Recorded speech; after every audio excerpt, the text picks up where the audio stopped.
And I'd like to Rumi, like, do you think there's any connection or similarities between Rumi and Mr. Gulen?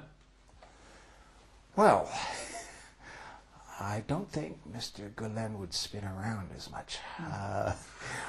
Personally, having seen the dervishes and having had one brush up against me, I was getting dizzy while watching them here. I was talking about them, as a matter of fact, in class this morning. We were discussing equilibrium. But I think that the spirituality of one's life is something that does affect others.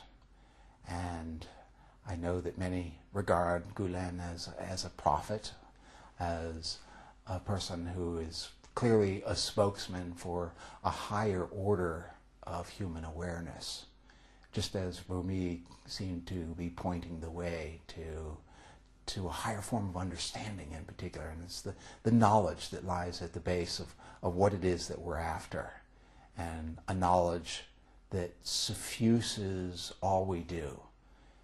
Rumi speaks to those issues often in a very loving and mildly cynic way, a form of humor that I have a tremendous admiration for myself.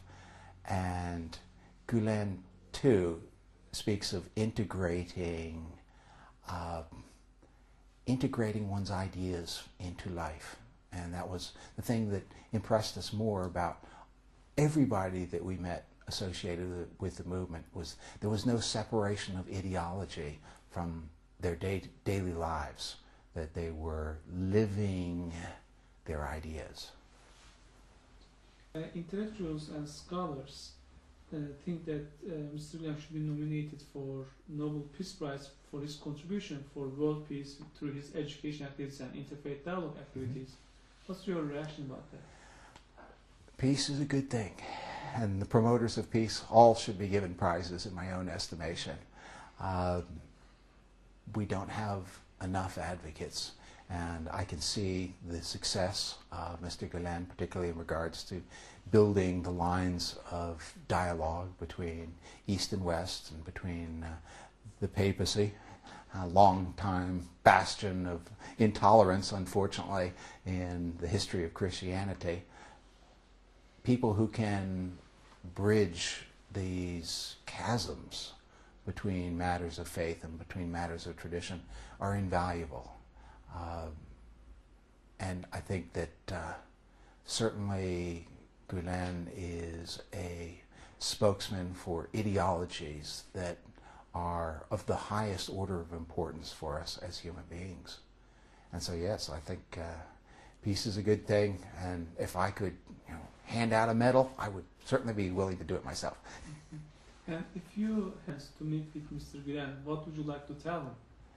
What would I like to tell him? What would be your message? Job well done. He has certainly had a demonstrable effect. Very few human beings can be said to have touched as many lives as he clearly has done with his writing and with his own personal charisma and contact. He seems to be, I think, a person who is genuinely capable of inspiring others to rise to their better nature. And so I would congratulate him on having accomplished what many intellectuals would like to do in terms of spreading the hope and the dreams of a common bond for humanity. And if you wish to the sponsors, what would you want to say? What would I want to say? No more baklava, please. No, the sponsors were incredibly genuine and generous beyond belief. I could not thank them deeply enough for the experiences that they gave us. It is something that will be with me certainly for the rest of my life, and through my teaching that I will be sharing with others for many years to come. And a debt of supreme gratitude is owed to all the sponsors for having opened their hearts and opened their homes and opened their country to us. What are things that the American people can get from the activities of IID and Gulen's ideas? What are the benefits for the American people, besides waking up to reality? It would be very, very good for Americans to realize that they are but one of many. I think that unfortunately Americans seem to think that they are the role model that everybody needs to aspire to, and unfortunately that's not always the case. I mean, I'm pleased to live in this country, but I remain critical of many of its excessive behaviors. Its sense of entitlement, I think, is something that really needs to be given a reality check. I think that the Americans need to embrace the notion of a wider acceptance of other people's traditions and to genuinely move forward with the bonds that are necessary for our common survival. The planet is growing increasingly smaller, and we have to realize that we're all in this together, and that all of the factionality, all the strife, all the contention is not going to move us to where we need to be, and where we need to be in the not too distant future. It's got to happen, and it's got to happen quickly. And so I think that it's a mission whose time has come, and it's very, very important that this mission take place. Is there anything to share with us beyond these questions? Beyond these questions.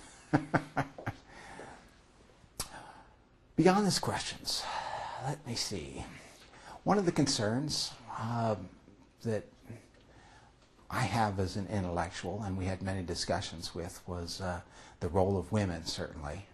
And given that I'm married to somebody who has a PhD and is her own woman in all the ways that Western civilization seems to permit, and I view my wife as an equal and as a genuine partner, as another self.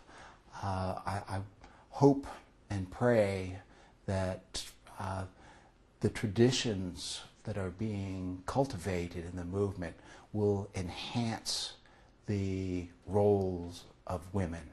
So frequently we met women who we had private discussions with, but they didn't seem to be as